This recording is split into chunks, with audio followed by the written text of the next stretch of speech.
Saya ingin memulai khotbah saya dengan sebuah pertanyaan, saudara. Di manakah posisi saudara sekarang dibandingkan 2 atau 3 tahun atau 5 tahun yang lalu, saudara? Apakah kita hari ini sama seperti mungkin 17 tahun yang lalu ketika kita menerima Yesus? Apakah kita hari ini masih seantusias ketika kita awal-awal membangun sebuah gereja atau sebuah komsel, saudara? Apakah that kind of passion yang membuat kita begitu berapi-api pada saat itu, pada zaman dulu, saudara, masih ada di dalam hidup kita? Saya masih teringat, saudara, ketika saya pertama kali mengenal Tuhan kurang lebih 18-19 tahun yang lalu, saudara, ketika saya diajak oleh teman saya ke gereja, saudara. Dan saya minggu kedua, minggu 3 dan seterusnya sepanjang tahun, saudara. Ketika saya sampai di gereja tersebut, saudara, saya lari, saudara. Saya lari menuju ruang auditorium dengan semangat. Saya lari ketika mendengar ada sebuah praise and worship sudah dimulai karena saya dulu mungkin telat. Saya lari menaiki tangga dengan semangat. Ada sebuah antusiasme yang begitu mendrive saya bahwa aku harus cepat datang. Gue harus cepet-cepet. Gue harus dapatkan kursi yang terbaik. Ketika ada momen ketika saya begitu berapi-api, saudara. Saya datang mungkin hampir setiap hari saya datang ke gereja, saudara. Untuk apa? Untuk doa bersama, saudara. Kadang-kadang gak ada orang, saya datang sendiri. Doa sendiri, saudara, di gereja. Saking semangatnya, saudara. Ketika ada momen pertama kali saya diajak komsel, saudara. Seminggu itu biasanya komsel cuma seminggu sekali. Cuma karena saking semangatnya kita dulu, saudara. Komsel mungkin bisa 3 atau 4 kali, saudara. Ada komsel yang formal, ada informal, ada ngopi dan lain-lain. Tapi kehidupan bergereja saya pada saat itu begitu enjoy, begitu berapi-api, begitu semangat. Saya mempunyai passion yang begitu kuat. Ketika ada tawaran komsel, saudara, pembukaan tawaran pelayanan, saudara. Saya ikut tim komsel, saudara. Saya bangun komsel. Saya masuk juga tim PW, saudara, dengan segala keterbatasan yang saya punya, saudara. Saya masuk tim PW, komsel pelayanan, PW pelayanan, praise and worship pelayanan. Ketika ada usher pada saat itu membutuhkan orang, karena dulu kita masih gereja kecil, saudara. Saya datang sebagai usher, saudara, saya melayani. Ada baksos, Sabtu baksos, Minggu pelayanan. Setiap hari kehidupan saya is all about church, saudara. Semua pokoknya kehidupan saya selalu tentang gereja. Saya ingin bangun gereja. Saya ingin lihat Tuhan. Saya begitu dekat dengan Tuhan seakan-akan, saudara. Until one day, saudara. Until one day. And this is so real, saudara. Let me be honest with you. Ada satu momen di dalam kehidupan pelayanan saya, saudara. Di mana saya pada saat itu begitu tidak mau untuk bergerak, saudara. Mungkin kalau boleh bilang malas, saudara. Di mana saya kehilangan antusiasme saya. Ada satu ketika saya ingat benar, saudara. Sekitar jam 6 sore atau jam 7 sore, saudara. Itu harus sih jam komsel, saudara. Tapi ketika itu saya udah di rumah. Keadaan begitu nyaman, kamar saya begitu nyaman. Istri saya yang cantik berada di samping saya, anak saya baru lahir pada saat itu dan kenapa beda sekali kalau dulu saya bisa berlari, saudara. Tapi at that time, saudara, sangat berat bagi saya untuk saya datang ke komsel, saudara. Mungkin keadaan saya, saudara, keadaan saya pada saat itu sama seperti yang saudara alami hari ini. Saudara seakan-akan kehilangan passion, saudara. Kalau dulu saudara bisa lari, hari ini saudara begitu. Be honest with yourself. Kita mungkin malas. Saudara mungkin hari ini sudah kehilangan api, sudah kehilangan passion. Apalagi mungkin karena pandemi ini, mungkin dari beberapa saudara, saya mengerti saudara melihat khotbah online itu begitu berat, begitu sulit untuk konsentrasi dan Karena sudah tidak terbiasa mendengarkan khotbah, saudara seakan-akan saudara lost. Mungkin ada pada saudara yang bertanya, Tuhan itu ada atau enggak? Sudah mulai kehilangan, mulai ragu saudara. Bagi beberapa di antara saudara yang dulu senang sekali komsel saudara. Dan hari ini kita tidak ada komsel fisik karena pandemi dan kita mulai hanya ada komsel Zoom. Tapi ternyata berbeda sekali feel-nya dan saudara nggak mengikuti lagi dan saudara berpikir nggak perlu komsel kayaknya. Hari ini khotbah saya is about passion saudara. Is about passion. Saya ingin mengambil contoh dari seorang di Alkitab yang bernama Daud saudara. Di 1 Samuel 17 ayat 48 saudara. Boleh ditampilkan slideshow-nya. 1 Samuel 17 ayat 48. Ketika orang Filistin itu bergerak maju untuk menemui Daud, maka segeralah Daud berlari, dalam bahasa asli haste and run, ke barisan musuh untuk menemui orang Filistin itu. Saudara pasti udah tahu cerita ini saudara. Di mana ada orang Filistin mengepung bangsa Israel. Di mana orang Filistin mencemooh orang Israel. Dan orang Israel pada saat itu ketakutan. Orang Israel diam gak berkutik. Orang Israel yang biasa memenangkan perang yang dipimpin oleh Saul. Pada saat itu mereka hanya bisa terdiam saudara. Orang-orang Saul yang pada saat itu pemberani saat itu juga terdiam saudara. Tidak bergerak saudara. Tapi pada saat itu ada satu orang yang bernama Daud saudara. Daud berlari, haste and run. Di mana Daud berlari, di mana orang lain pada saat itu tidak bisa berlari saudara. Daud berlari mendapatkan musuh. Sedangkan orang Israel dan Saul pada saat itu menghindari musuh. Daud mempunyai sebuah passion saudara. Di mana orang lain pada saat itu diam tidak bergerak. Mengapa Daud bisa berlari saudara? Perhatikan ayat ini lagi saudara. Di 1 Samuel 17. Tetapi Daud berkata kepada Saul, hambamu ini biasa mengembalakan kambing domba ayahnya. Apabila datang singa atau beruang yang menerkam seekor domba dari kawanannya, maka aku mengejarnya, berlari, mengejarnya begitu antusias. Daud berlari menghajar dan melepaskan domba itu dari mulutnya. Kemudian apabila ia berdiri menyerang aku, maka aku menangkap janggutnya lalu menghajarnya dan membunuhnya. Daud berlari mendapatkan singa dan beruang. Daud juga berlari mendapatkan Goliat dan orang Filistin itu. Sebuah pattern yang sama yang kita bisa lihat bahwa Daud begitu excited saudara. Begitu mempunyai passion saudara. Di perjanjian baru Tuhan katakan di 1 Korintus 15 ayat 57 sampai 58. Saya akan bacakan dalam bahasa Inggris saudara.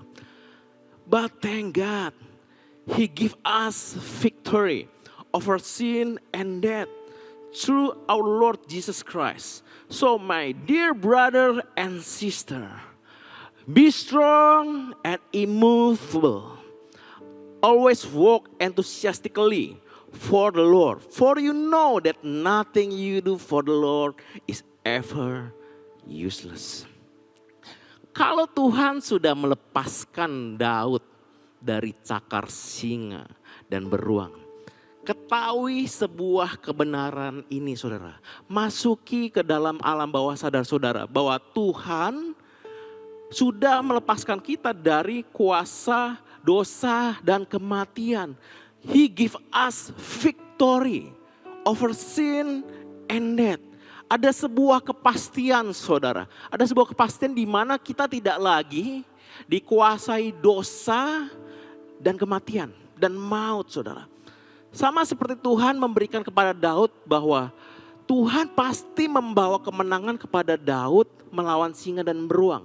Hari ini juga Tuhan berikan kepastian dalam hidup kita bahwa kita sudah menang melawan dosa dan kematian. Bahwa kuasa dosa dan kematian tidak berlaku lagi bagi kita. Mungkin kita mati suatu saat, tapi kita akan hidup selamanya. Itu adalah janji Tuhan bahwa kematian tidak lagi menguasai kita. Dan judul khotbah saya hari ini adalah Be Strong and Immovable. Tahukah saudara, Tahukah saudara, di 1 Korintus 15 ini, kata be strong itu akar katanya bukan menjadi kuat. Kamu harus berlatih supaya kamu kuat. No. Arti kata be strong saudara, root katanya adalah hedraios. Bahasa aslinya adalah to sit, duduk. Dan kata be strong ini hanya diucapkan 3 kali dalam Alkitab dan mempunyai arti yang sama semuanya saudara. Enggak ada di dalam Alkitab be strong ini jadilah kuat. No. Tapi kata be strong ini saudara artinya to sit down. Kata immovable saudara, be strong and immovable. Immovable dalam bahasa aslinya ametakinetos. Mempunyai root bahasa asli yang terdiri dari 2 kata. Yang pertama adalah alpha. Yang kedua adalah metakineo. Alpha menggambarkan Yesus. Menggambarkan yang awal menuju yang akhir. Alpha menggambarkan Yesus. Dan metakineo mempunyai arti to move with. Dan kata immovable hanya diucapkan 1 kali di dalam Alkitab saudara. Yang artinya saudara, untuk saudara menjadi kuat saudara. Saudara tidak harus menjadi kuat secara fisik saudara. Kata be strong artinya saudara duduk with the alpha. Move with the alpha. Duduk bersama Yesus yang merupakan the alpha. Berjalan bersama Yesus yang merupakan the alpha saudara. Hal yang sama saudara kalau saudara ingat di perjanjian baru. Maria saudara, Maria Magdalena duduk di bawah kaki Yesus saudara. Dan apa yang Yesus katakan? Maria telah memiliki bagian yang terbaik. Maria telah memiliki bagian yang terbaik yang tidak akan diambil daripadanya. Jadi hal terbaik yang saudara bisa lakukan bersama Tuhan. Bukannya saudara melakukan sesuatu untuk Tuhan. Tapi saudara duduk di bawah kaki Tuhan. Be strong and immovable. Dan kita lihat saudara, kita lihat siapa yang begitu kuat sampai Yesus disalib. Siapa yang ikut Yesus sampai Yesus disalib. Siapa yang begitu immovable, yang tidak takut ditangkap. Yang tidak takut angkat tentara Romawi. Yang tidak takut untuk dicaci maki. Maria saudara. She's strong. She's immovable. Why? Karena Maria telah memilih bagian yang terbaik. To sit down di bawah kaki Tuhan. Duduk di bawah kaki Tuhan. So how to be strong and immovable? Sit down with God. Move with God. Kata berikutnya di ayat yang tadi saudara. Always walk enthusiastically. Dalam bahasa aslinya kata antusias berasal dari kata theos. Boleh ditampilkan ayatnya? Next, setelahnya itu. Antusias artinya mungkin gak ada, oke kalau gak ada gak apa-apa. Theos saudara, artinya di dalam Tuhan. Arti kata antusias dalam kehidupan sehari-hari. Artinya adalah di dalam Tuhan. In God. Yang artinya apa? Yang membuat Daud berlari mengejar singa dan beruang. Hal yang sama yang membuat Daud berlari mengejar Goliat saudara. Karena Daud hidup di dalam Tuhan saudara. Daud duduk bersama Tuhan. Daud bergerak bersama Tuhan. Daud memiliki antusiasme. Karena Daud ada di dalam Tuhan. That's why saudara. That's why. Ketika Saul. Ada roh jahat yang menguasai Saul saudara. Dia menyuruh orang. Untuk memanggil orang yang bisa mengusir roh jahat itu. Dan di antara semua bangsa Israel saat itu. Cuma ada Daud. Daud dipanggil Saul untuk dia memainkan kecapi. Dan roh jahat itu hilang. Roh jahat itu tidak berkuasa lagi. Dan seketika itu juga tenanglah Saul. Karena ada nyanyian penyembahan yang dilakukan oleh Daud. Karena Daud hidup di dalam Tuhan. Dia duduk di bawah kaki Tuhan. Dia berjalan bersama dengan Tuhan. Perhatikan ayat berikutnya saudara. Kita kembali ke Daud saudara. Baik singa maupun beruang telah dihajar oleh hamba-Mu ini. Dan orang Filistin yang tidak bersunat itu, ia akan sama seperti salah satu daripada binatang itu. Karena ia telah mencemooh barisan daripada Allah yang hidup. Pula kata Daud, Tuhan yang telah melepaskan aku dari cakar singa dan cakar beruang. Dia juga akan melepaskan aku dari tangan orang Filistin. Kata Saul kepada Daud, pergilah, Tuhan menyertai engkau. Sebuah fakta saudara, Daud mulai mengembalakan domba pada saat dia berumur sekitar 15 tahun saudara. Ketika dia berhadapan dengan Goliat, dia ada di usia antara 18 sampai 20 tahun. Jadi ada kurang lebih 3 sampai 5 tahun Daud mengembalakan domba. Dan ada momen saudara, ada begitu mungkin sering kejadiannya di mana banyak singa dan beruang mengincar dombanya. Lihat ini saudara. Ketika Tuhan sudah berjanji, Tuhan akan melepaskan Daud dari cakar singa dan beruang. Di sini Daud tetap mempunyai 2 pilihan saudara. Ketika ada singa mau menerkam dombanya, ada pilihan. Daud bisa membiarkan singa itu menerkam dombanya. Atau dia mempunyai pilihan juga. Dia mengejar singa, membunuhnya, dan melindungi dombanya. Ada sebuah keputusan yang Daud ambil saudara. Dan Daud melakukan hal ini 3 sampai 5 tahun. Di mana ada singa, dia ada sebuah pilihan, kejar atau kabur. Di mana ada beruang, dia ada pilihan, dia mau kejar atau dia mau kabur saudara. Tahukah saudara bahwa Tuhan mengizinkan Daud ditempatkan menjadi gembala itu hanya demi, kalau saudara selidiki, hanya demi beberapa domba atau lebih tepatnya 1 atau 2 domba saja. Gak banyak domba yang digembalakan Daud karena dia diberikan kepercayaan yang kecil oleh bapaknya. Tuhan mungkin menempatkan Daud di tengah singa dan beruang untuk melindungi domba-dombanya. Tapi kalau kita pikir saudara, hanya demi 1 atau 2 domba. Kenapa Daud harus mengambil keputusan yang begitu sulit saudara?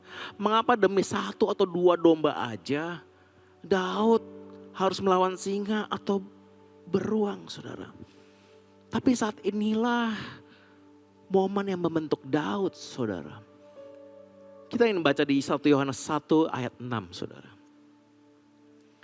If we say that we have fellowship with him and yet walk in the darkness, we lie and do not practice saudara. Garis bawahi kata practice saudara. Do not practice the truth saudara. Apa yang Daud lakukan saudara? Adalah dia sedang practice the truth saudara. Apakah Daud harus rajin? Apakah kita hari ini kita harus rajin? Harus dengan kekuatan diri kita sendiri kita practice terus. It's true, benar. Tapi bukan itu esensinya saudara. Perhatikan saudara. Daud gak membunuh Goliat dengan cara yang sama dengan Daud membunuh singa dan beruang saudara. Kita sering mendengar bahwa Daud udah latihan terus membunuh singa dan beruang pakai batu. Salah saudara, salah.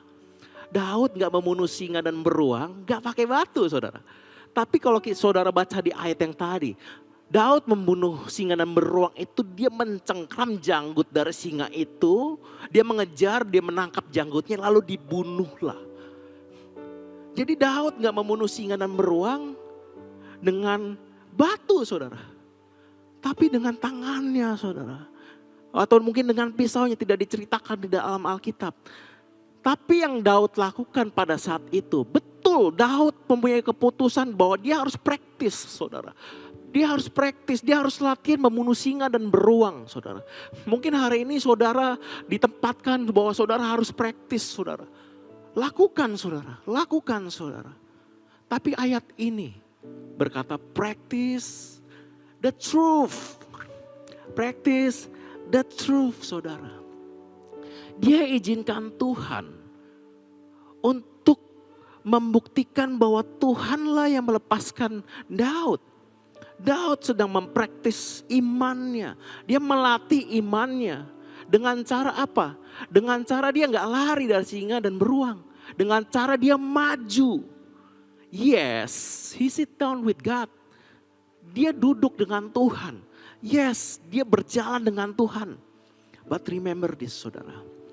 Seperti ayat tadi bilang, if we say that we have fellowship with Him and yet walk in the darkness.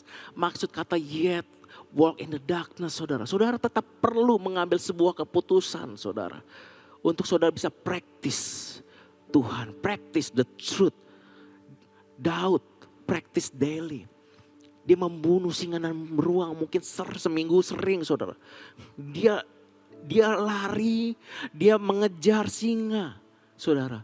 Mungkin setiap hari dia latihan.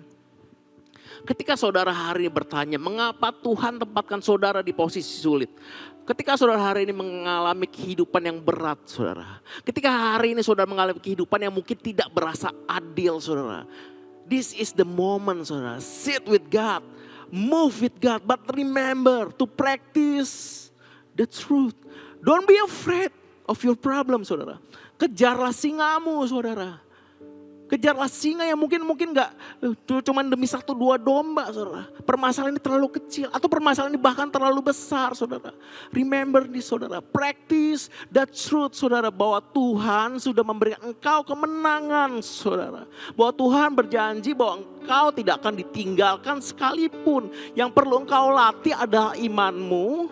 Yang engkau perlu latih adalah lihat. Engkau terbiasa melihat bagaimana Tuhan menyelesaikan masalahmu. Engkau perlu melihat bagaimana Tuhan mengejar singamu. Engkau perlu melihat bagaimana engkau dipakai Tuhan untuk melawan beruangmu. Yang engkau perlu praktis adalah bagaimana Tuhan membuat engkau menang dari Goliatmu, saudara. Ujilah Tuhan. Practice the truth. Kalau Tuhan yang melepaskan Daud dari cakar singa dan beruang, Tuhan yang sama juga, saudara. Yang akan membuat engkau menang dari setiap permasalahanmu, saudara. Mungkin sama seperti Daud. Saudara butuh momen di mana saudara mengizinkan Tuhan masuk lebih dalam. Saudara perlu izinkan Tuhan yang ambil alih, lihat bagaimana Tuhan membuat engkau menang. Kalau engkau tidak pernah mengizinkan Tuhan membuat engkau menang, engkau mengambil keputusan bahwa engkau lari dari singa dan beruangmu. Tuhan gak pernah bekerja. Kenapa? Karena engkau tidak pernah memberikan Tuhan kesempatan untuk Tuhan buktikan bahwa Dia berkuasa dalam hidupmu, saudara. Engkau butuh lebih tahu bagaimana Tuhan yang akan lepaskan engkau dari cakar singa dan beruang. Daud berkata, Tuhan udah biasa lepaskan aku dari cakar singa dan beruang. Kau perlu izinkan Tuhan, saudara. Practice the truth. Izinkan Tuhan, lihat bagaimana Tuhan memakai engkau melawan Goliatmu. Engkau butuh pengalaman yang real bersama dengan Tuhan, saudara. Ada 2 tipe orang di dunia ini. Orang yang pertama adalah orang yang membiarkan keadaan mempengaruhi antusiasme mereka. Orang kedua adalah orang yang menggunakan antusiasme mereka untuk mengubahkan Tuhan. Orang yang duduk dengan Tuhan. Orang yang berjalan bersama Tuhan adalah orang-orang yang memiliki passion bahwa mereka akan mengubahkan dunia. Saudara lihat worshiper kita, saudara. Saudara bisa lihat Daniel, mungkin mukanya gak kelihatan. 2 minggu lalu, 3 minggu lalu ya kurang lebih ya, terkena COVID, saudara. Bersama dengan saya, karena saya duduk makan bersama dengan dia, saudara. Tapi hari ini datang bahwa COVID tidak bisa membuat dia diam, saudara. COVID gak bisa membuat dia kapok untuk pelayanan, saudara. COVID-19 gak bisa membuat dia untuk stop pelayanan kepada Tuhan. He's strong and immovable, saudara. Dan begitu banyak kita lihat tim worship Mereka yang mereka yang mengambil resiko, mungkin setiap minggu mereka bisa aja terkena COVID. But they are strong and immovable, bahwa COVID gak bisa membuat mereka berhenti. Mereka terus berlari, saudara, untuk melayani Tuhan, saudara. Kenapa? Karena mereka sudah terbiasa practice the truth. Daniel udah tahu bagaimana Tuhannya dia bekerja dalam hidup dia. Karena kami sudah terbiasa. We practice the truth. Kita sudah melihat Tuhan melepaskan saya dari cakar dan singa, dari COVID, dari bom Natal. Saudara, dulu saya pernah hampir mati karena sebelah saya bomnya meledak, saya nggak mati. Kenapa? Karena saya udah jalan, udah lari, saudara. Bomnya meledak 2 menit. Kenapa? Tuhan, saya udah terbiasa melihat Tuhan bekerja dalam hidup saya, saudara. They are immovable, they are strong. Karena mereka sudah tahu Tuhannya, udah terbiasa sama Tuhan. Mereka udah terbiasa duduk sama Tuhan. Demikian juga dengan saudara. Saudara dapat mengatakan, saudara, aku tidak dapat diubahkan oleh keadaan. Passionku tidak dapat diubahkan oleh keadaan. Antusiasku tidak dapat diubahkan oleh keadaan. Bring me the lion, bring me the bear, bring me the Goliath. I'm immovable, I'm strong. For God is with me. For the battle is the Lord. For God is already give me the victory over sin and death. Dan kita boleh berkata, hai maut, di manakah sengatmu, saudara? Ketahui ini, saudara. Passion is not a feeling. Passion is not an emotion. Passion is not a sensation, saudara. Passion is born from experiencing God.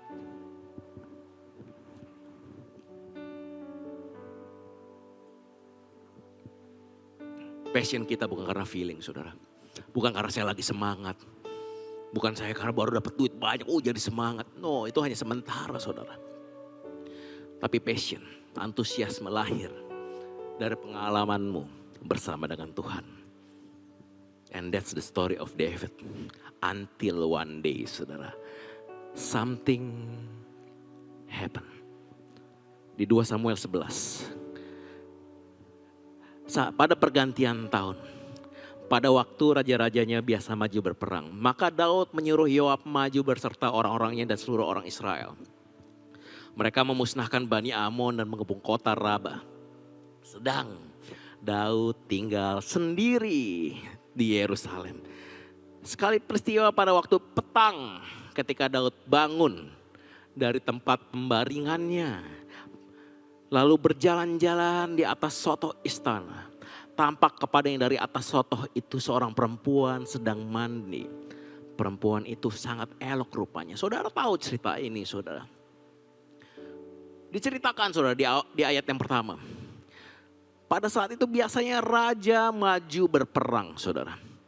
Tapi Daud gak maju. Daud gak maju. Daud tinggal sendiri. Semua orang berperang. Yoab maju berperang. Seluruh orang Israel maju berperang. Tapi tinggal Daud seorang diri. Dia tinggal seorang diri. Di dalam 2 Samuel 10, saudara, di pasal sebelumnya, diceritakan bahwa Daud menyuruh Yoab dan pasukannya berperang melawan orang Syria dan Amonits. Mereka sebenarnya mampu mengalahkan musuh. Yoab, salah satu orang kuat dari Daud, sebenarnya mampu untuk mengalahkan musuh. Tapi diceritakan bahwa mereka mampu benar-benar menang. Total victory, decisive victory adalah ketika Daud memimpin perang tersebut. Jadi setengah pasal Daud gak ada, saudara. Mereka menang tapi gak semuanya selesai masalah. Baru ketika Daud datang di terakhirnya, saudara. Mereka benar-benar menang, saudara. Artinya apa? Artinya Tuhan membuat bangsa Israel menang ketika ada Daud di medan pertempuran. Dan itu terbukti, saudara. Tapi saat ini Daud seakan-akan lari dari panggilannya. Dia tinggal sendiri di Yerusalem pada saat semua orang berperang, rakyatnya berperang. Daud mulai menghindari perang. Dia lari dari panggilannya. Dari semula dia lari ke medan perang. Saat ini Daud tinggal. Dia gak lagi lari. Bahkan yang lebih parahnya, Daud baru bangun sore hari, saudara. Pada saat petang dia baru bangun dari tempat pembaringannya. Kalau sebelumnya dia lari menuju peperangan. Saat ini dia berjalan, dia gak lagi lari. Dia berjalan. Gak lagi di medan perang, tapi di atas sotoh istana. Di atas lobi, seperti lobi gitu dari atas istana. Dia berjalan, dia menikmati hidupnya. Seakan-akan Daud kehilangan antusiasmenya. Seakan-akan Daud kehilangan passionnya, saudara. Seakan-akan Daud lari dari panggilannya memimpin bangsa Israel. Dan kita bisa lihat, saudara. Ketika Daud lari dari panggilannya, dosa mengintai, godaan terjadi. Matanya, saudara, yang tadi tertuju kepada Tuhan, sekarang matanya gak tertuju lagi kepada Tuhan. Matanya tertuju kepada Batsheba, saudara. Mengapa Daud bisa antusias sebagai orang muda, tapi kehilangan antusiasmenya sebagai seorang raja? Karena Daud meletakkan pandangannya yang tadinya ke Tuhan. Hari itu dia meletakkan pandangannya kepada pleasure, saudara. Istananya megah, tempat tidurnya enak. Aku bisa bangun siang.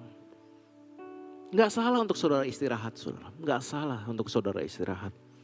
Tapi ketika Daud pada saat itu mengisi hatinya dari yang sebelumnya oleh Tuhan, di dalam Tuhan dan untuk Tuhan. Hari itu dia mengganti pandangannya, dia mengisi hatinya dengan sebuah pleasure, dengan sebuah comfort zone, saudara. Tuhan yang membawa Daud ke istana. Tuhan yang membuat kondisi Daud nyaman, benar, saudara. Tapi Daud mengganti pandangannya dari Tuhan kepada kenyamanannya, kepada comfort zone-nya. Dia mencoba mengisi hatinya dengan kenyamanan dia di istana. Tapi dia gak puas, saudara. Dia gak puas. Dia berhenti berperang. Dia pikir dia bisa puas. Dia menikmati hidupnya. Sampai dia bangun sore hari. Itu gak membuat dia puas juga.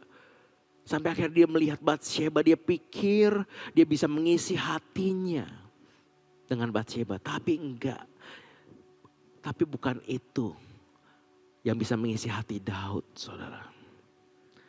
Terkadang bukan karena situasi yang berat yang membuat kita kehilangan passion. Saya tidak ingin berkata bahwa kita tidak boleh mendapatkan kenyamanan, rumah yang bagus, saudara. Tentu kita berhak mendapatkan kenyamanan, saudara. But ketika kita mencoba mengganti panggilan kita dengan sebuah kenyamanan, saudara. Ketika kita mencoba mengisi hati kita dengan kekayaan, dengan wanita, dengan kenyamanan, saudara. Kita gak lagi duduk, kita tidak lagi menerima sebanyak kita duduk di bawah kaki Tuhan. Kita tidak akan bisa hati kita terisi sekomplit pada saat kita berjalan bersama Tuhan. Dan ini saya ingin katakan sebuah fakta, saudara. There is no treasure, nor pleasure that can fill our heart like Jesus. Boleh tampilkan ayatnya? There is no treasure, nor pleasure that can fill our heart like Jesus. Kita pikir kekayaan kita bisa mengisi hati kita. That's why yang kau lihat banyak orang kaya stres, banyak orang kaya juga bunuh diri. Karena kekayaan itu tidak bisa mengisi hati mereka. Kita pikir kenyamanan mobil mewah, saudara, bisa mengisi hati kita. Mungkin Anda nyaman, mungkin kita nyaman sesaat, tapi hati kita akan menjadi kosong. That's why di Galatia 5 ayat 16 berkata, I say then, walk in the spirit, and you shall not fulfill the lust of the flesh. Kenapa Daud jatuh? Kenapa Daud tidak antusiasme lagi? Karena dia stop berjalan di dalam Tuhan. Dia mencoba mengisi hatinya dengan hal-hal yang lain. Tapi inilah kasih karunia Tuhan, saudara. Inilah kasih karunia Tuhan yang Tuhan berikan kepada Daud. Di 2 Samuel 12 ayat 5 sampai 8. Lalu Daud menjadi sangat marah karena orang itu, dan ia berkata kepada Nathan, demi Tuhan yang hidup, orang yang melakukan itu harus dihukum mati. Dan anak domba betina itu harus dibayar ganti 4 kali lipat. Karena ia telah melakukan hal itu dan oleh karenanya dia tidak kenal belas kasihan. Kemudian berkatalah Nathan kepada Daud, engkaulah orang itu. Beginilah firman Tuhan. Akulah yang mengurapi engkau menjadi raja atas Israel. Dan akulah yang melepaskan engkau dari tangan Saul. Telah kuberikan isi rumah Tuhanmu kepadamu. Dan istri-istri Tuhanmu ke dalam pangkuanmu. Aku telah memberikan kepadamu kaum Israel dan Yehuda. Seandainya itu belum cukup, tentu ku tambah lagi itu kepadamu. Harusnya Daud mati berdasarkan hukum Taurat, saudara. Harusnya Daud dihukum mati. Tapi Tuhan berkata di ayat selanjutnya, di ayat 13. Lalu berkatalah Daud kepada Nathan, aku sudah berdosa kepada Tuhan. Dan Nathan berkata kepada Daud, Tuhan telah menjauhkan dosamu, engkau tidak akan mati. Walaupun demikian, karena engkau dengan perbuatan ini telah sangat menista Tuhan, pastilah anak yang lahir bagimu itu akan mati. Jadi Nabi Nathan berkata kepada Daud, dia merebyuk Daud. Tuhan menyuruh Nathan untuk berkata bahwa engkau berdosa. Lalu Daud sendiri yang berkata, berdasarkan hukum Taurat, orang seperti ini harus mati. Tapi ternyata Nathan sedang menyindir, sedang berbicara tentang Daud sendiri, saudara. Engkau harus mati. Daud berkata kepada diri sendiri. Tapi Tuhan berkata, engkau tidak akan mati. Tuhan gak mau Daud mati. Tapi anak dari hubungan Daud dengan Batsheba lah yang harus menanggung dosa dari Daud. Yang harusnya mati adalah Daud. Tapi anak yang tidak berdosa ini harus mati, Tuhan bilang. Mengapa Tuhan seakan-akan tega membuat anak ini mati, saudara? Inilah sebuah gambaran kasih karunia. Anak ini merupakan seorang yang tidak bersalah, tidak bercacat celah. Tapi dia harus mati menanggung dosa Daud. Dan anak ini adalah gambaran kasih karunia. Anak ini adalah gambaran dari Yesus, saudara. Di Yesaya 53 ayat 5. Tapi dia tertikam oleh karena pemberontakan kita, diremukan oleh karena kejahatan kita. Ganjaran yang mendatangkan keselamatan bagi kita ditimpakan kepadanya. Oleh bilur-bilurnya kita menjadi sembuh. Yesus mati untuk engkau. Yesus mati untuk Daud. Harusnya kita hari ini mati oleh segala pelanggaran kita. Harusnya hari ini kita tidak berhak untuk kita duduk bersama dengan Tuhan. Tapi Yesus mati. Demi pelanggaran-pelanggaran kita. Demi penghapusan dosa kita. Tapi Tuhan gak berhenti sampai hanya untuk mengampuni Daud, saudara. Tuhan gak berhenti di situ, saudara. Lihat apa yang Tuhan lakukan lagi untuk Daud, saudara. Di 2 Samuel 12 ayat 24 sampai 25. Tuhan berkata, kemudian Daud menghibur hati Batsheba, istrinya. Ia menghampiri perempuan itu dan tidur dengan dia. Dan perempuan itu melahirkan seorang anak laki-laki. Daud memberikan nama Salomo kepada anak itu. Tuhan mengasihi anak ini. Daud menyebabkan anak pertamanya mati. Dosa Daud menyebabkan kesedihan. Dosa Daud menyebabkan kehancuran. Tapi lihat apa yang dilakukan Tuhan. Tuhan gak melihat lagi kegagalan Daud. Tuhan gak lihat lagi dosa Daud, saudara. Tapi justru Tuhan memberikan hal yang baru kepada Daud. Dia berikan Salomo. Dan lewat Salomo inilah Tuhan berjanji bahwa kerajaanmu tidak akan hancur. Bahwa kerajaanmu akan berlangsung sampai selama-lamanya. Lewat Salomo inilah keturunan. Dan Yesus lahir dari keturunan Salomo, saudara. Daud diampuni, Daud diberikan sesuatu yang baru, sesuatu yang kekal. Bukan hanya itu, Tuhan gak berhenti lagi sampai situ, saudara. Di 2 Samuel 12 ayat 29. Tuhan berkata lagi, sesudah itu Daud mengumpulkan seluruh tentara. Ia berangkat ke kota Raba dan berperang melawannya. Lalu merebutnya. Ia mengambil mahkota dari kepala raja mereka. Beratnya setalenta emas. Mahkota yang paling berat, mahkota yang paling mahal, mahkota yang paling berharga yang pernah Daud ambil dari musuhnya, saudara. Bertata sebuah batu permata yang mahal itu dan dikenakanlah pada kepala Daud. Juga diangkutnya banyak sekali jaran kota itu. Perhatikan ini saudara. Tuhan gak cuma mengampuni Daud. Tuhan gak hanya memberkati keturunan Daud dengan kerajaan yang kekal. Tapi juga Tuhan mampu membuat Daud kembali ke passionnya. Tuhan mampu membuat Daud kembali ke medan perang. Dan Tuhan juga membuat Daud mengambil mahkota. Mengambil mahkota yang paling berharga seumur hidup Daud saudara. Dan Daud merebut mahkota raja tersebut. You know bahwa David sins didn't take away his crown. Kegagalan Daud, dosa Daud tidak menggagalkan mahkota yang Tuhan sudah siapkan untuk Daud. Ini adalah gambaran kasih karunia juga dalam hidup saudara. Bahwa dosa saudara, kegagalan saudara, bahwa kuasa dosa dan kematian tidak menggagalkan hidupmu.